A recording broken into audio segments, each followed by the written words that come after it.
Okay, so problem number 3 shows that the surface charge density of an uncharged metal sphere of radius r placed in a uniform electric field E, vector E is equal to E naught Z, is or will result into this value.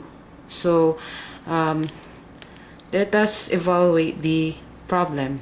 It says here that you have an uncharged metal sphere of radius r. Okay, so the uncharged metal sphere was placed in a uniform electric field. So if we sketch that, we'll have a figure of a circle who has a radius of r, have a radius of capital R, and have an uncharged metal sphere. If it was placed in a uniform electric field, for example, the electric field is going upward. It's going upward. The electric field passing through the uncharged metal sphere will just curve around, will just shape into this metal sphere. So it will, the figure of this will look like okay, sorry, this should be like this one. It will look like this one. It's like putting a ball on a soft bed. It will shape like this one. Okay, so recall that we also have the vector E, which is equal to epsilon E naught Z, and also have to prove that it will result to this value. It's equal to 3 epsilon naught E naught cosine theta. Okay, so what will be our first step? Let us first identify the boundary condition for this figure. So the first boundary condition here, the first boundary condition will be first is when r, the small r, will be equal to the capital R, and our potential, or the V, is equal to 0. What else do we have, or what boundary conditions do we need to consider? We also have the second boundary condition states that for R, or R must be greater than R, capital R, and our V will be equal to E naught R cosine theta. So we'll just first deal with the boundary conditions to solve for the problem. Okay, so let's do the first step. So the first step is to identify our potential, or the V. Have V is equal to, recall that V is equal to integral of electric field dotted by dl. So we'll have integral of integral of R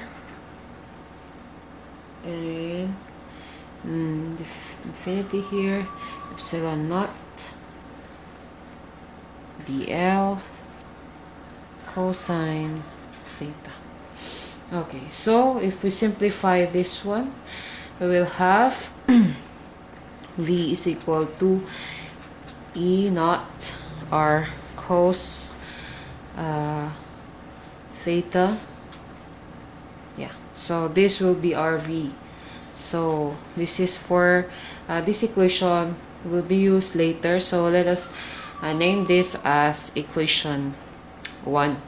So for our next step is we'll have the find V at the coordinates of r and theta.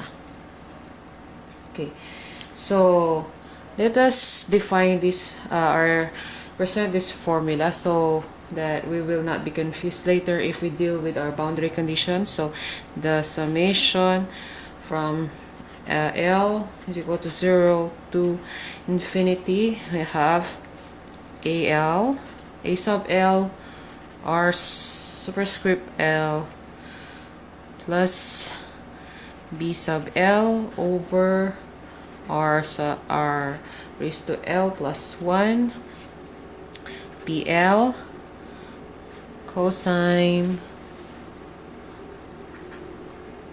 theta. Okay, so now let's deal with the first boundary condition. Okay, let's open a third paper so that we will not get confused. So for the first boundary condition, it says here that when R is equal to capital R, RV will be equal to 0. So since RV will be equal to 0 and we will be using capital R, we'll have to get this, we'll have to use this equation, this one. Let's name this equation 2. We're going to use equation 2 for this one. So we have V, and then let's have the capital R, and theta is equal to the summation of L is equal to 0 to infinity, and A sub L R, since this is already a capital R, we substitute or we'll use the capital R here, R and exponent of L plus B sub L, capital R, L plus 1 times PL cosine theta. Okay, so since V is equal to 0, we'll equal this as equal to 0. Okay, so let us get this part. Since let's not first consider this one, let's manipulate this part. Okay, so we have A sub L RL plus BL over R L plus 1 is equal to 0. We transpose this part to the other side, so we'll have either way, if you transfer this one or this one, the answer will be equal to 0. So suppose I'd like to transfer A, so let's left the BE on the left side and put ALRL to the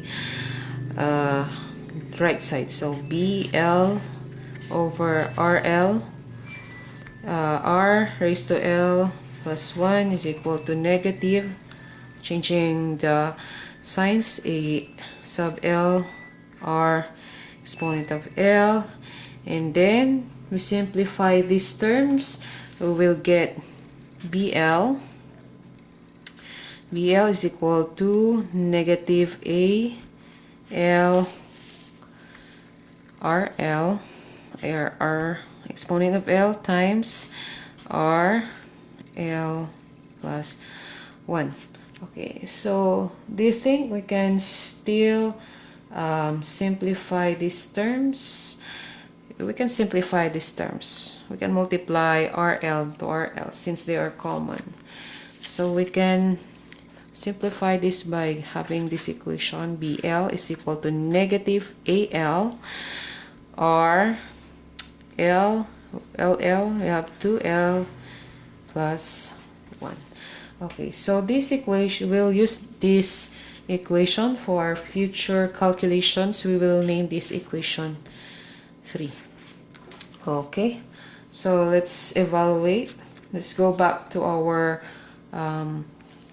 V, which has R and angle or the theta. We'll have V and R theta is equal to the summation of from L is equal to 0 to infinity and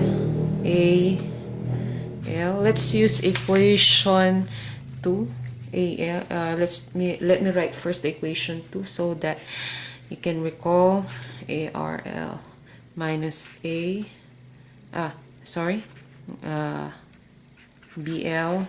over RL plus 1. Okay, and also have PL cosine theta.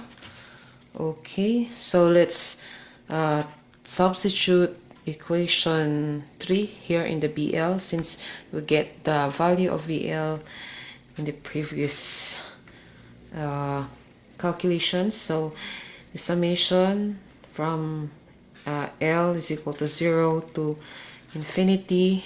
We have A sub L R L minus, what is the value here? Its value is negative AL R 2L plus 1 and all over this one RL plus 1. So forgot the sign here is positive, so we should use positive. This is not negative. Let's put positive, and let's put PL cosine theta. So our next step is to simplify these terms. So the summation of from L is equal to 0 to infinity is AL R exponent of L. We will not use plus, so since plus times positive times negative is negative, AL R 2L plus 1 all over R exponent of L plus 1 multiplied by PL cosine theta. Okay, so if we notice this equation, you can simplify this by factoring out AL. So if we factor out this equation, you will get the summation of from L is equal to 0 to infinity AL. We factor out AL, then let's left RL here, so RL minus R 2L plus 1 over RL plus 1 PL cosine theta. So this is our V R theta. This equation might probably useful later, so we can just put in an equation 4 here. It might be useful later. Okay, for the second boundary condition, we have assumed, or we put that we say that R is greater than capital R, and we also on the boundary condition that V is equal to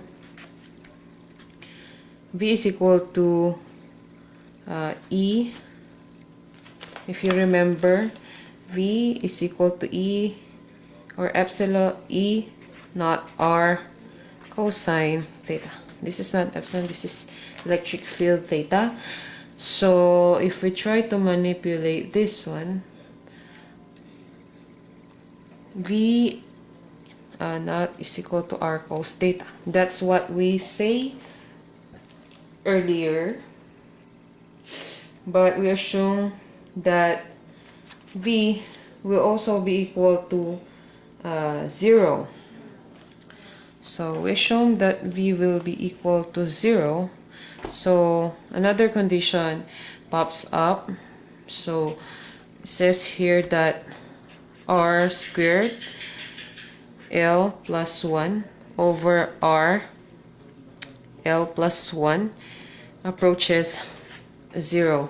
R squared plus L R squared L plus 1 divided by RL plus 1 probably get from this formula.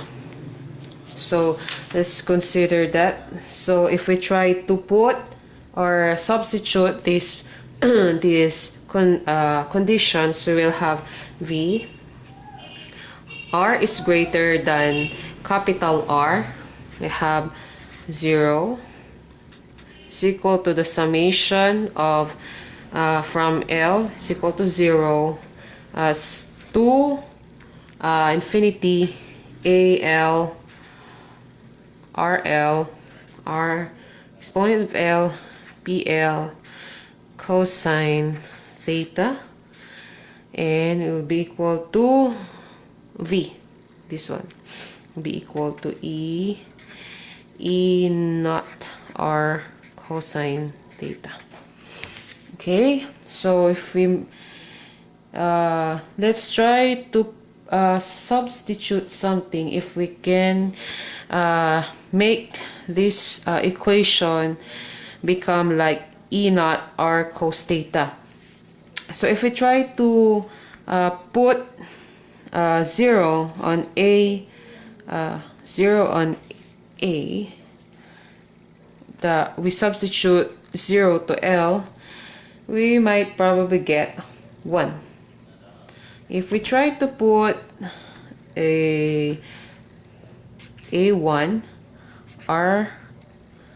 R1, so we'll just put 1, and cos P1 is just, yeah, this is constant, cosine theta, plus if we try to put again 2 or substitute 2 to L, we'll probably get this equation, A2R squared, and yeah, the Legendre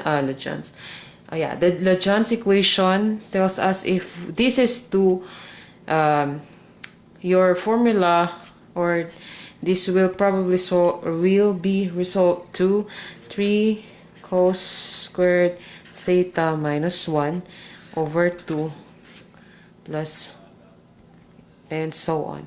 So if we proceed to greater numbers, will not be close to the value of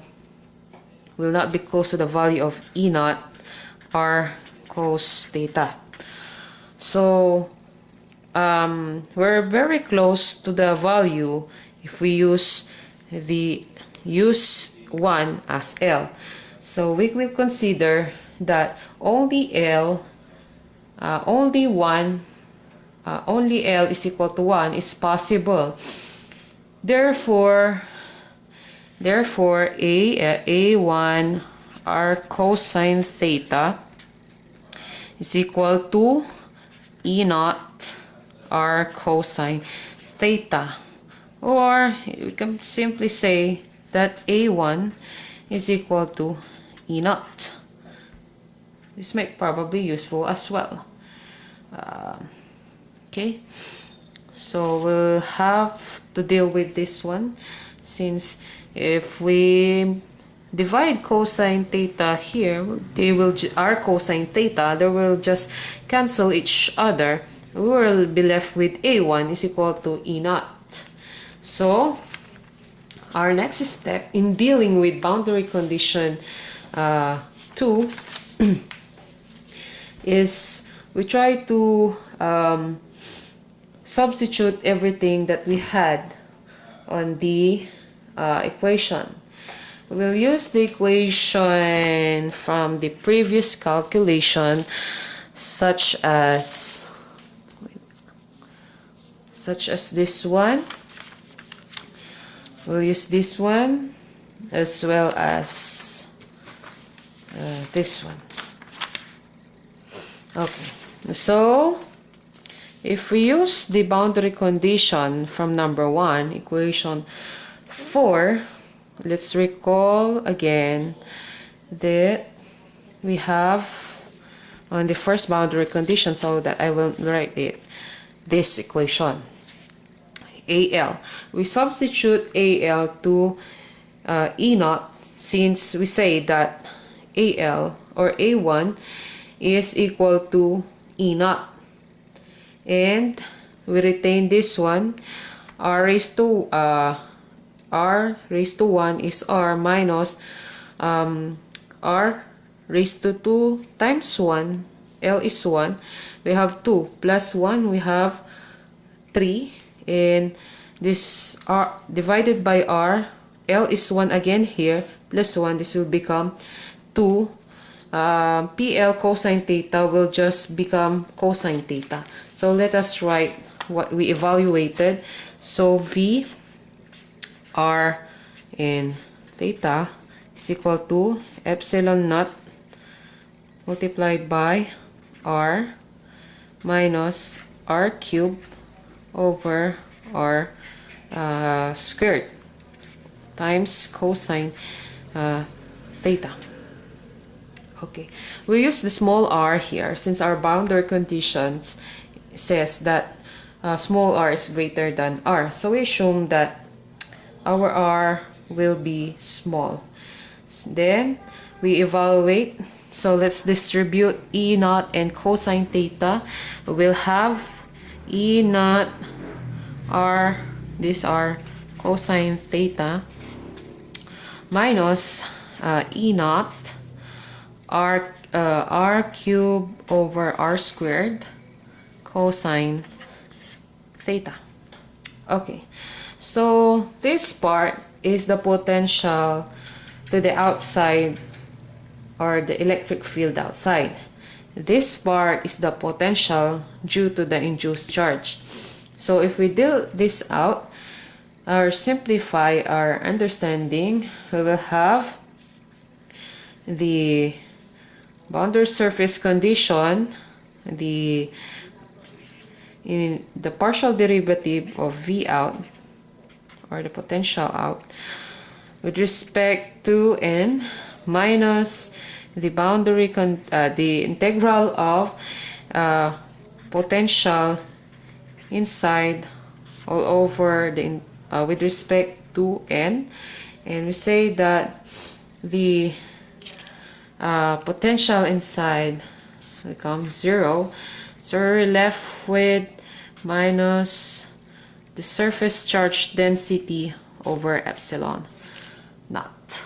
Okay, what are we going to do next is we'll be using these equations. So let us first simplify so that we'll not be confused later. So let's write our equation. V out over with respect to R. My God, this is not N, this is R.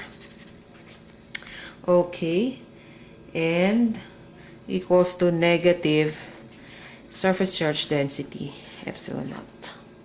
Okay, so next is we have to define our surface charge density, since we're proving that we will find the surface charge density in the problem. So let's derive this equation into more simpler part. We will remove epsilon naught here so that we will left with the surface charge density. What we're going to do now is we cross multiply. So if we cross multiply, I want the negative 1 to go with the epsilon naught. This part will not try to cross multiply this one, since we want to left this surface charge density on the one side. So let's cross out this.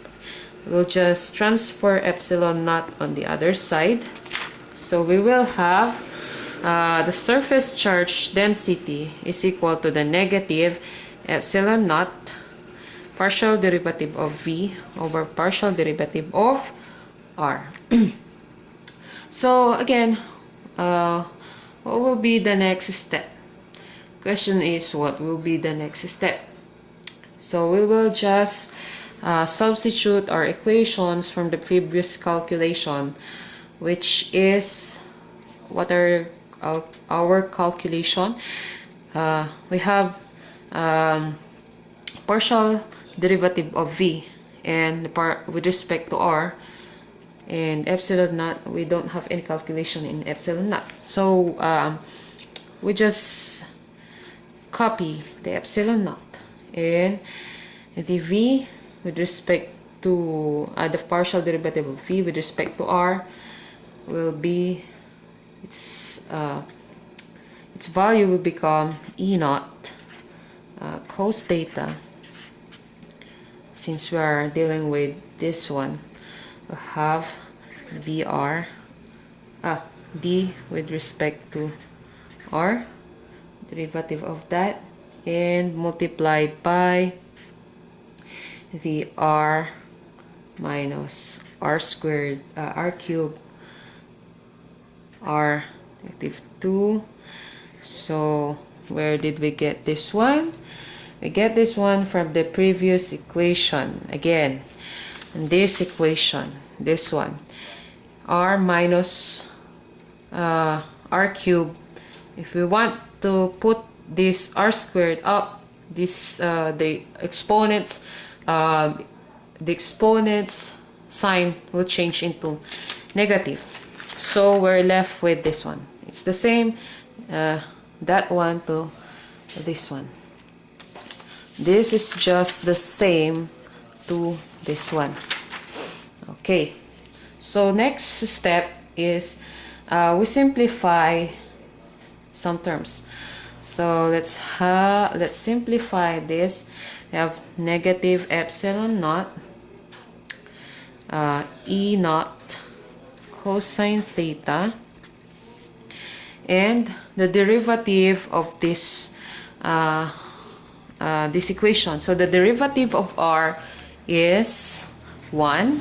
The derivative of R cubed with respect to R is, the derivative of it is plus 2, and then we will have this one, R cubed over R cubed. Oh my god, should be constant with our R. Let's put capital R with smaller r, capital R to smaller r, and then to be constant, and then